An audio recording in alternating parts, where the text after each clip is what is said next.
Welcome to our Dolby House here at the time of the IAA Mobility in Munich. My name is Andreas Ehret, and today I have the great pleasure and honor to welcome Sikora from Harman. So maybe first off, what's your role at Harman? What do you do? Have you? Sure. So I'm currently leading the global team of Acoustic Systems engineers at Harman in our car audio division.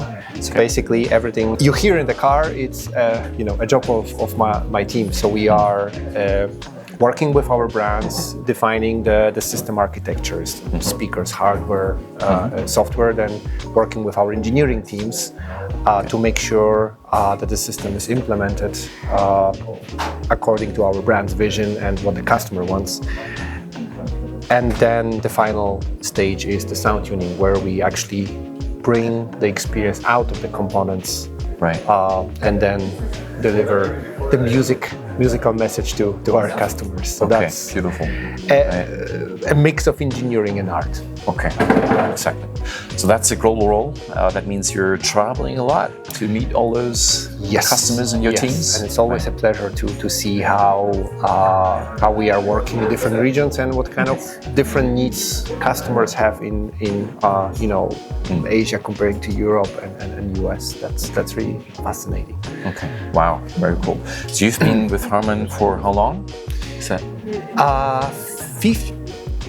I started in 2015, so that's going to be 10 years. And before that, I was 3 years in automotive, part of Bang & Olufsen, and Bang & Olufsen has been acquired by Harman. So technically, my count times from 2012, but specifically Harman 2015. That's a kind of HR has a different method of calculating your seniority. Okay, right. We have the same here at Dolby. Okay, all right. But you're well north of 10 years Harman employee, and a very senior experienced person. Very cool. Of course, what I'm most interested in is the context here is, of course, Dolby Atmos. We've been working alongside each other quite a bit, so lots of implementation that we've done together. And today I would be really interested to hear a little bit about your experience and what your teams actually are contributing to the Dolby Atmos experience. Of course, we as Dolby, we bring the Dolby Atmos content ecosystem, but how it actually reaches the ears of the consumers and what the OEMs are asking from you in your role. Can you shed a little bit more light into the details of what you actually are doing and how that actually relates to the end user experience? Yeah, it's a lot of layers in the question. Maybe I start with personally, and also I speak for my engineering team, we love that spatial audio again came to automotive, because finally we have something new to geek out about. There's something new. Let's learn it. Let's understand it. So that's always for engineers. There is something new. New. I don't want to say tool, because it's not a tool. It's the new experience that we can create with our tools. Yes. How do we have to adapt our current tools to create that? So, from the process, I mean, the architecture is when we are considering the system where the spatial component is more important. The process is similar, because we also want to build a system that conveys, reproduces the spatial information in stereo as well. So when you switch to the spatial audio, I mean, the more importance we put even more importance into positioning the speakers, because we know that this will be not, for example, height speakers will not only reproduce an upmixed content, it will actually reproduce a real content. There might be someone, I don't know, speaking out of this channel. So we have to make sure that not only the position of the speaker is correct, is optimized, but also the hardware, the type of the speaker. Okay. So it's kind of like puts even more, I don't want to say pressure, but we have to be more detailed, more specific about some of the choices in the architecture design process. So that means it's hardware on the one side, so it's like the speakers, it's the speaker components, it's the amplifier, I assume, as well, right? Yeah. And then the software driving the algorithms to actually do crossovers, all that kind of stuff. That's all taken care of. Yes, right. that has to be. That's a kind of the basis of how we do the systems. Mm-hmm. And then once we are ready, once we are satisfied with conventional legacy formats, then we said, okay, now it's time to apply Dolby Atmos. Okay. But we are thinking about that already at the beginning. It's just from the process point of view. Okay. So that's interesting. So maybe let's double click a little bit into how is we refer to it as cabin tuning usually, right?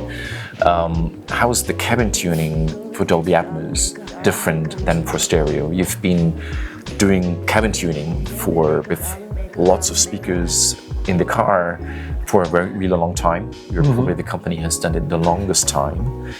So you're experts in that. How did that change when Dolby Atmos came to the cars? What did change in that? Is there new learnings you had to do? How did you approach the problem, let's say, to make Dolby Atmos sound great in the car? Yeah. So we actually spent a lot of time thinking about it and experimenting, actually working together with your team. We had some experimental cars trying to see what handles do we have to have, because once we get into production tuning, we need to be efficient. There is not always room to experiment. We need to know what we want to do, so we spend more time before that. And because what we definitely didn't want to do is do a simplest thing, and the simplest thing was, you have all these render channels, you put left, center, right, and so on, you go home, and you get some kind of experience, right? It's like, okay, it's okay. But Harman is not in the business of some kind of experience. We want to have the best experience. So we've been thinking about how we can make it better. Like, for example, I want every passenger in the car to have as similar experience as possible. So if I would do just a simple mixing of channels, that's not possible. So we have to see, how to cross the channels, content between the channels, how to make sure that some of the smaller speakers, like height speakers, how do we ensure that they can handle the full bandwidth? And that's again, signal flow design, DSP, tuning. So that we've been doing many iterations. And at the end, what our goal was that every passenger in the car hears it as close to the room as possible. We've been running between the room and the car constantly until we said, this is it. And then, when you say room, you're probably referring to like a studio or to a reference. Yes. Okay. And your guys signed it off, so I'm glad we did. Okay. So that means the reference for you really is the studio. Yeah. And then you were going back and forth between the studio reference and saying, okay, very cool. Because in the studio, I mean, this is where the music, the content has been born, right? So it will always, whatever we do, if we do the car headphones, this will always be referenced as long as artists produce in a studio. Right. So that hasn't changed since decades. Okay, very cool. Nice. Let's switch gears, pun intended, a little bit, and talk about your customers and our customers. So together we've been serving or bringing this new experience to cars. To your experience, what have you heard from your customers when they actually listen to Dolby Atmos in their car, when it actually becomes an experience they are about to bring to the market? Can you share a little bit of feedback, how they talk about it, and what they think when they heard it? I want to say at least in the first phase, it was relatively easy. Because with some customers we've been working since decades on stereo based sound systems, surround based sound system, upmix, and so on. So kind of there was a reference developed. So our customers start to understand, what we are doing, what they want, and we get into detailed discussions. And some of these early sound systems, you switch Atmos, and it's like, wow. Wow. Okay. So it's like, okay, that was easy. Yeah. Okay. But of course, once we evolve, we are pushing to boundaries. Then we started to talk about the spatial component, the emotional components. We want to make sure that the system is accurate. So if in the room we experience specific movement going, specific trajectory, we go to the car. Is it the same? Yes. Is it close enough? Is it too far? And so on. Okay. So it's more that kind of detailed discussions which myself and my engineers really appreciate. Okay. Because these are the details that you might think that a single detail like that would not matter for the customer. And that might be correct statement, but the collection of details, that's an experience. That's why we take care of all the details, and at the end, gives us a system experience. Yeah, I think that's the moment where magic happens, right? Right. That's where the goosebumps come up. Much appreciate it. Very cool.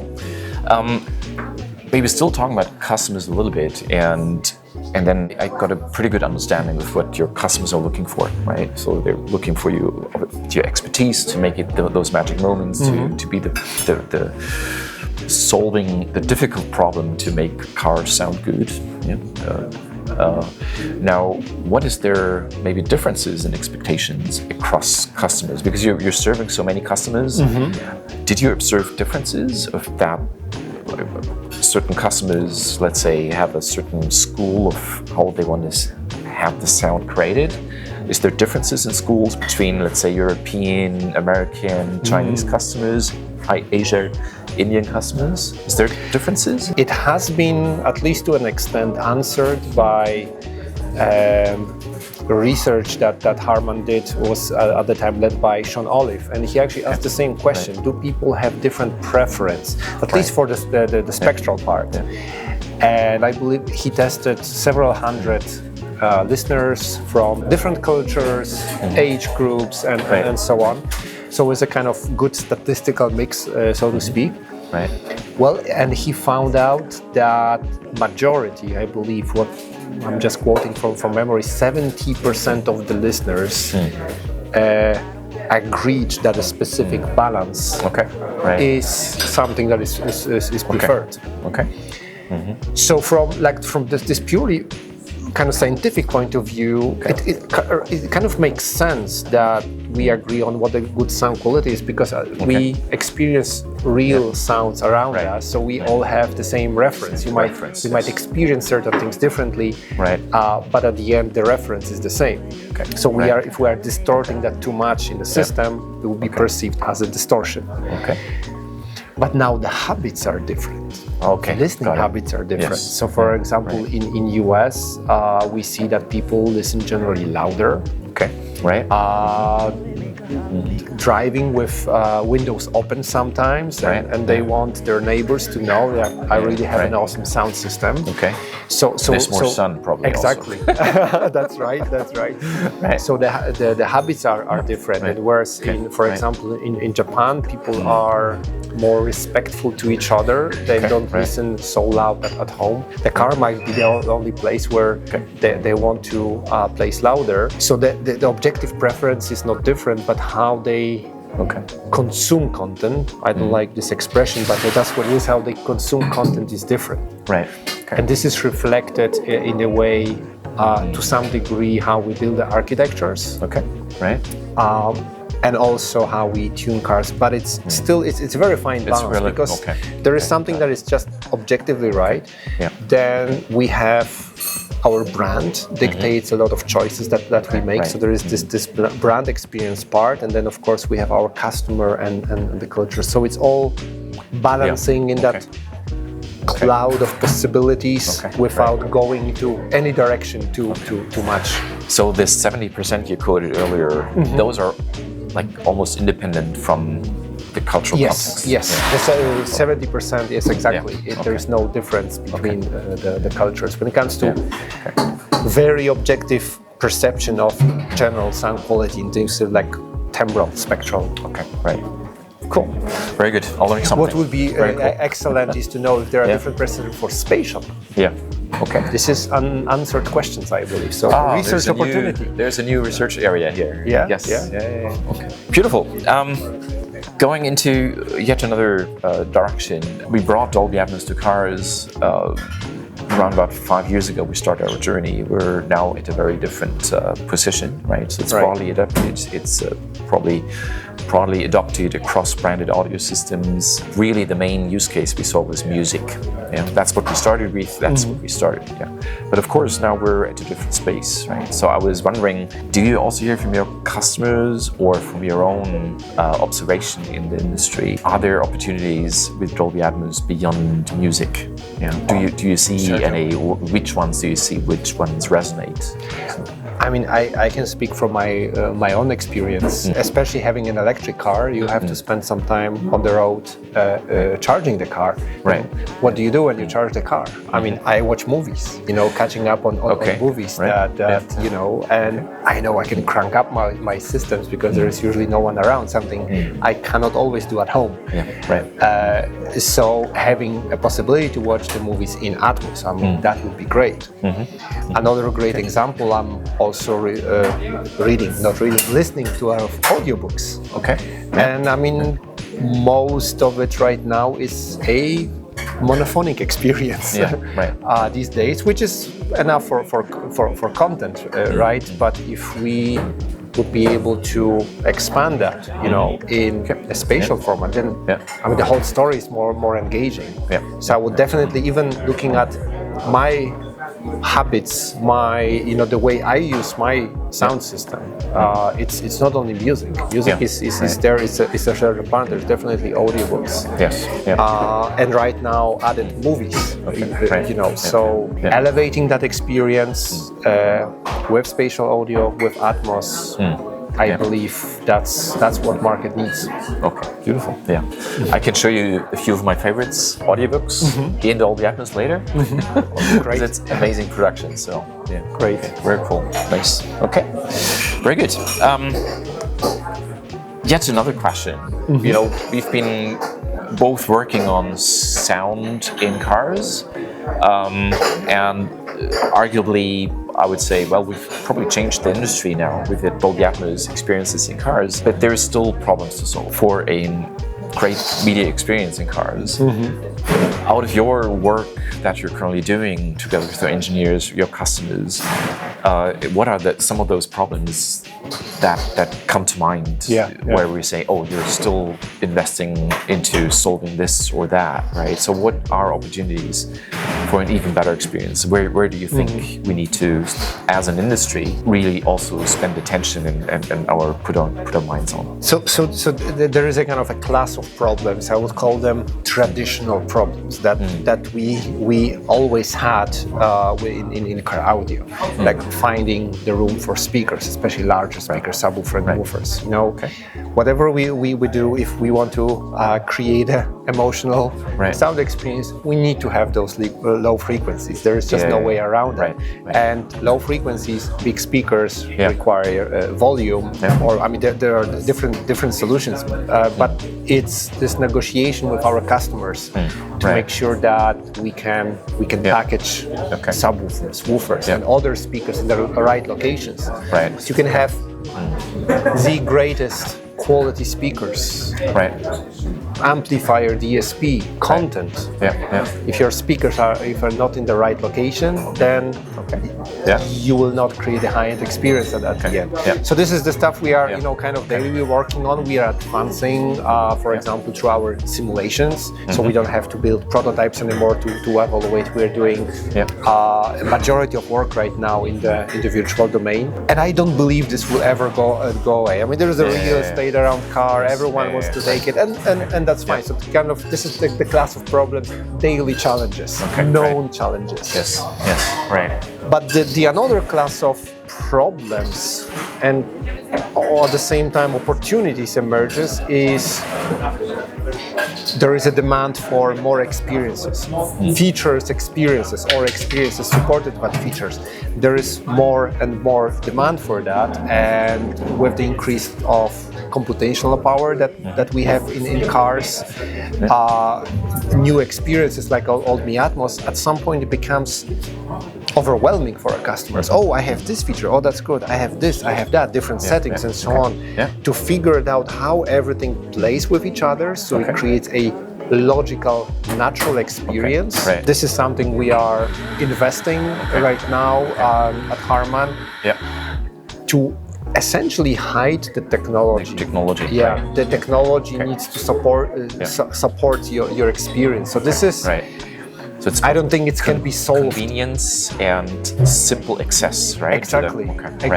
It's not a problem that you can just run a project and solve. This is a continuous development because our market is changing, the needs of our customers are changing, and we are, I would say Harman is now on the bleeding edge of integrating all of that into experience that is also supported by the brand. And of course, this spatial audio, Atmos has a huge part in that landscape. Yeah, I love it. So I think the idea of a user experience-driven approach, a design-driven approach, right? That's proven. It's proven it works, but it's hard work. Very cool. That's a great step forward, right? Which I love working on, because I also am blocked by we cannot overload our consumers, right? They need the access to the experience needs to be simple, accessible. Understand and know what they want before they want it. In a way. Very cool. Thank you so much, Greg. Thank you, Andreas. There's one more personal question I have, right? Before I let you go. And already now, thanks a lot for sharing those insights. This is super, super interesting. So as we brought Dolby Atmos into cars, there was always the question of, well, is it just a new gimmick, right? Or is this a new piece of technology that sounds interesting for a while, but it's going to go away? But obviously it's not, right? So it's resonating. So lots of car OEMs have adopted it. Lots of new use cases are being, you talked about some of them.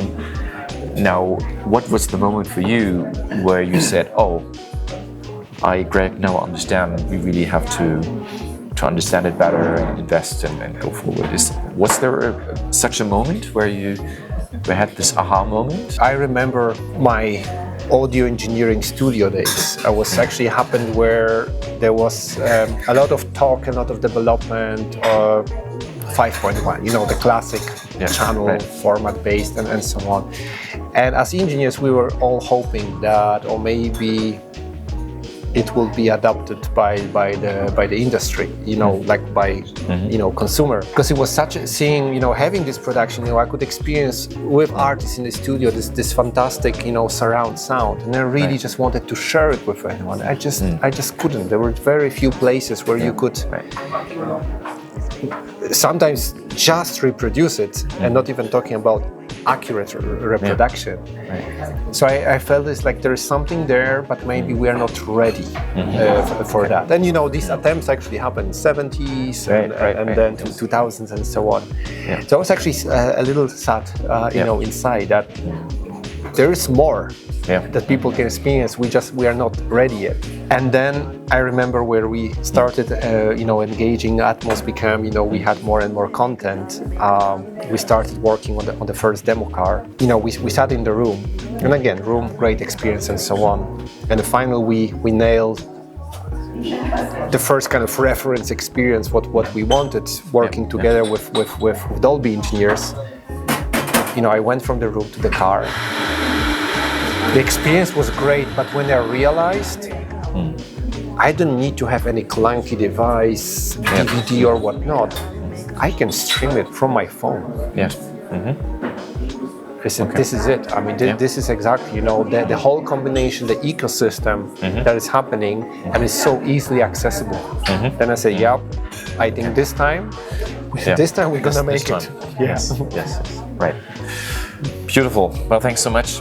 Thank you. And I'm very excited to go forward and do many more of those joint contributions to our customers, to serve our customers, to bring those experience into those cars that so many can already enjoy and love. So thanks again, Greg. Thank you. Great for having you. Thank you, Andreas. Thanks so much.